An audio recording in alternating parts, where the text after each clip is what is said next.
اور جب کسی کام کا پختہ ارادہ کر لو تو اللہ پر بھروسہ رکھو، بے شک اللہ بھروسہ رکھنے والوں کو دوست رکھتا ہے۔ اگر اللہ تمہارا مددگار ہے تو تم پر کوئی غالب نہیں آ سکتا، اور اگر وہ تمہیں چھوڑ دے تو پھر کون ہے اس کے بعد تمہاری مدد کرے۔ اور مومنوں کو تو چاہیے کہ اللہ ہی پر بھروسہ رکھیں، اور کبھی نہیں ہو سکتا کہ کوئی پیغمبر خیانت کرے، اور خیانت کرنے والوں کو قیامت کے دن خیانت کی ہوئی چیز اللہ کے روبرو لا حاضر کرنی ہوگی،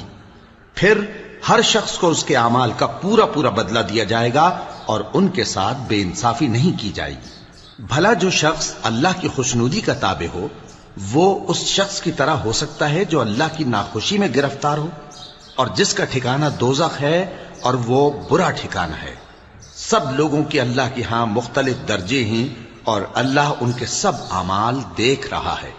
اللہ نے مومنوں پر یقیناً